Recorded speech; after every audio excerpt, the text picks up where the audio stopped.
Hey guys, welcome to the Flying Busters channel. Today we've got some Borderlands 2 gameplay, but what I wanted to talk about mainly was my experience of building a PC and like the little shortcomings we had, the little frustrations we had, and just like my overall like reflection on it, and just things I could have done better, things that I would recommend you to do if you're considering building a PC, and if not, then just enjoy the gameplay, I guess. But yeah, so let's get started. So first off, it started out because my friends were like, "Dude, you should build a PC." Like, and because they knew I was always in YouTube, like, oh, you could do like YouTube video, you can like live stream and stuff. Like, it's really good to build a PC because like you can play all the latest games on the highest graphics and like do all this stuff. And I'm like, yeah, you know what? I should do that. Like, that sounds like a really good idea to build a PC. And I'm like, how hard could it do? I'm like, if all these guys could do it, I'm like, why can't I? Because I'm me and I'm awesome and stuff. So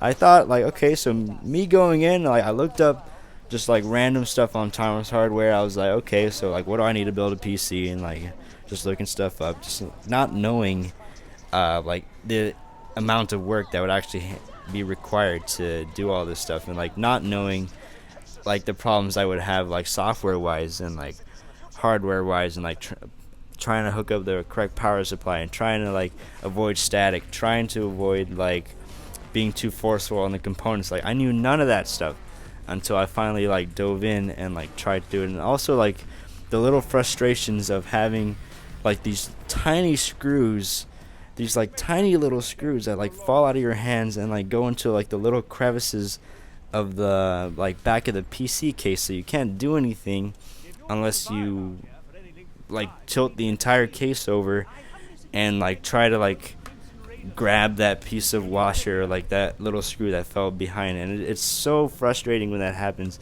I can't even begin to imagine. So I guess I would say one of the things to get like when you're building a PC, or actually a few things that I'd recommend, is if you're gonna build a PC and you know someone who has done it before and who's like experienced, and I would definitely ask them for some advice on like what you would need. But also I would recommend like a very clean working area, and has a large space to work with. So I would recommend like a big table, because I tried working on the floor, and yes, we got it done, but it took a lot more time because we had all these cases like spread out on the floor, and like the components and stuff, so we had to like step around the place. It was kind of tough to do, and like we had to be all hunched over and like laying on the ground to try to screw in multiple parts. The second thing I would recommend is getting a small Phillips screwdriver with a magnetic tip, just because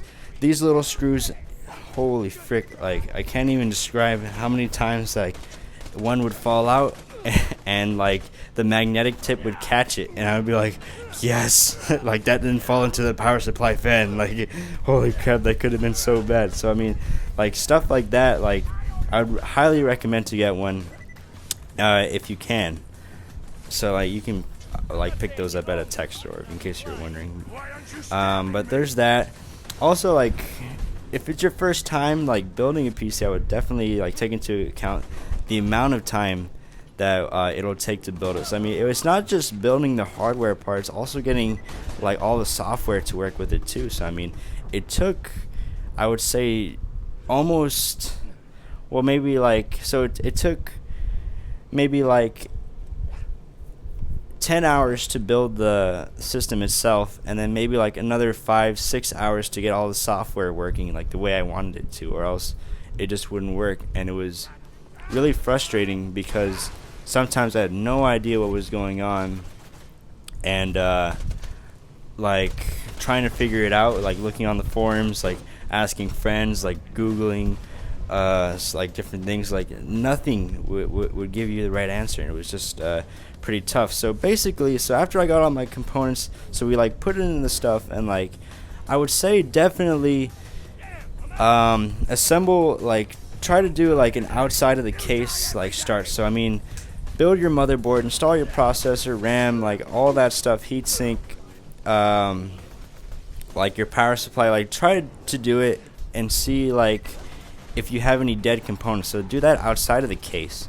I didn't know that and we tried to like mess around with this stuff, and like it took a very long time to try to like configure everything like the way we wanted to, because we weren't sure. Like we would put in the radiator and we would try to put in the RAM chips, and we're like, gosh dang it, like the RAM won't go in because the radiator is blocking it. So we had to like uninstall the radiator, get all the little screws, the little washers, like put it back in, reinstall it, and then be like, gosh dang it, this freaking like wire won't go unless I can take out the radiator again. So I like take out the radiator again, and like I ended up taking it out like 3 or 4 times just because like parts wouldn't fit. So I would definitely recommend having the motherboard like mostly like filled with components before you install it into the case. And also like a thing to do, or like why you do it outside of the case is to see if you have any dead components. Like I wish I had known that. Luckily I didn't have any dead components when I was building my PC, but it can happen, it does happen, and if it does, then you need to be able to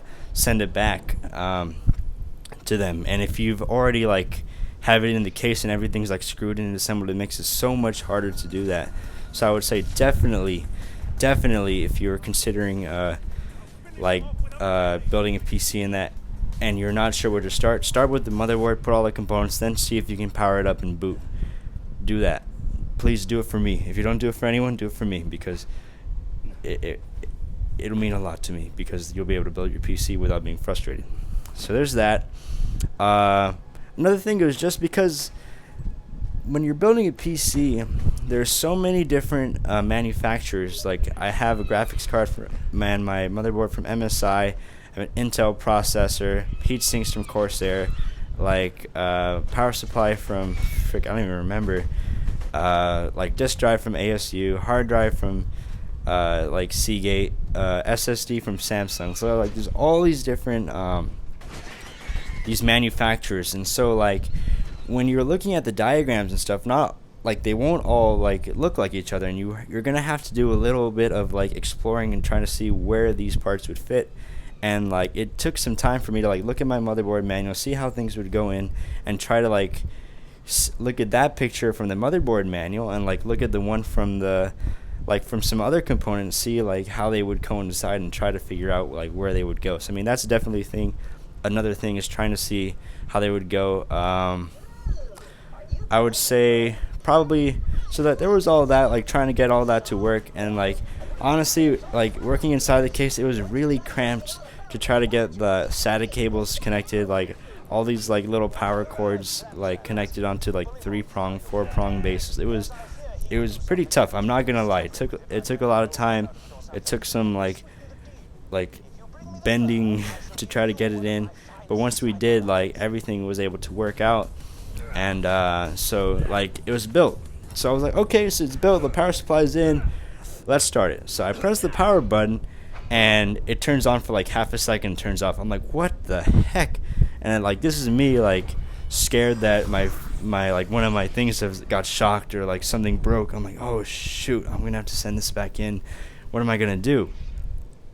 And like I was like, I tried looking up possible suggestions. I was asking my friends like, I wanted to like check your cables, like try to see if this was working. And I checked all my cables, or at least I thought I did, and I was like, nothing's working. What am I gonna do? And what I tried.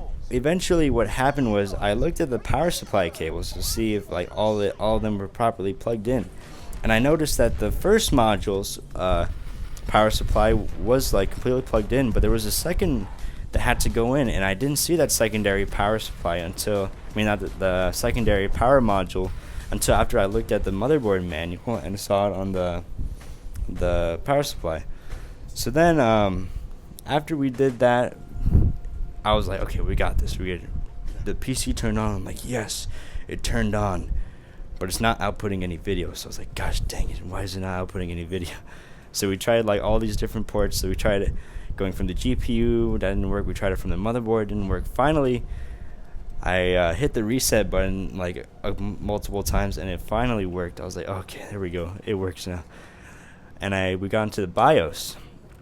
And then like once we set which drive we wanted to boot from, we set that we wanted to boot from the disk drive because we had to boot from the Windows disk. So we did that. After we booted from the Windows disk, we were like, okay, we install the OS, and we tried to install from the OS, but and it worked. So I was like, okay, like we got this. Like we'll try to like set up the way we wanted to. Like we got all our apps working the way we wanted to. Like it boots fast and stuff. But then there was another thing: the hard drive, the hard drive disk, not the solid state. It wasn't configured properly. I looked at it, and it's a 3 terabyte drive, right? But only 2 of the terabytes were available, and I was like, why is that? So I went into the disk management, and I saw that about the terabyte that wasn't available was unallocated space. Windows did not saw it and was like, okay, we're not going to use this whole terabyte of data. Like, I was like, what the frick? Like, why wouldn't you do that? Like, that's like extra money that's down the drain. So I was like, I tried to try to make it so that I could use it, and it just wouldn't work. And I found out I had to reinstall Windows. So after we had put in all the drivers, after we had installed applications, after we had configured all our stuff, I found out I had to go and reinstall the OS. And that was such a bummer. I was like, gosh dang it. So then we did that, and we got it to work with just the SSD. So we unplugged the hard drive, got the SSD, installed the OS onto that, pull out all our stuff, and we're like, okay, so now we can use the hard drive. So we put it in, as we assigned another disk letter to it, but we found out even after formatting it multiple times, it was still in 2 partitions, and I had no idea what to do. But then after a while, I saw that I could switch it to I think it was a GPTU drive, and I was like, okay, we'll do that, we'll see if that works. And so that cleared up the 2 partitions. So I was like, yes. Now, then we tried to figure it out, and when my cousin tried to install applications onto it, at first it wasn't working, and we didn't know why. Honestly, that was the breaking point. I was like, after all we did, still didn't work. And what we ended up doing was trying to install apps onto the SSD, so that worked.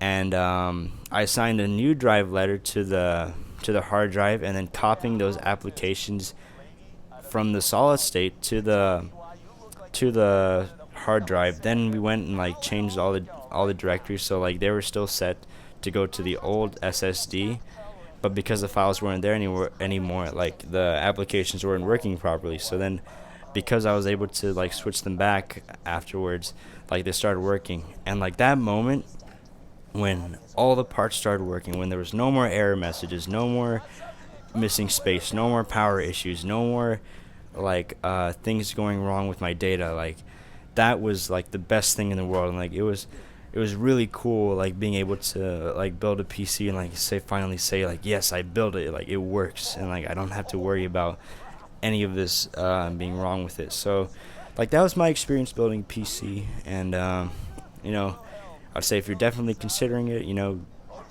I would say have a good working area, have someone, if you can, who's done it before to help you out, because it'll make it much faster. But treat it as a learning experience. If you've never done it before, I mean, there's a lot to learn, and I still that opened up a whole new world, and I still realize I need to learn so much more about it. And but yeah. If you want to, my specs will be down there in the description. It'll be a link to PC Part Builder. And what you can do, you can look at my specs, but if you don't like something, if you're thinking about building your PC, if you want to switch out the processor, the motherboard, the RAM, if you want more storage space, less storage space, different mouse, different keyboard, you can do that. You can go there and you can look at that and pick what you want. And another thing on that, it'll tell you how the price range of the parts changed over time, so you can see it was more expensive then, or now it's more expensive, so I'll wait a little bit and order it when it's more cheaper. So I'm definitely recommend you guys to check that out if you're considering to build a PC. But yeah, that was my experience building a PC. Look forward to more videos on more games. I've got Blacklist, I've got Borderlands. I'm planning to do a playthrough of that. And but yeah, hope you guys enjoyed the video, and that was my experience building a PC. Anyway, guys, thanks for watching, and I appreciate your time. Thank you.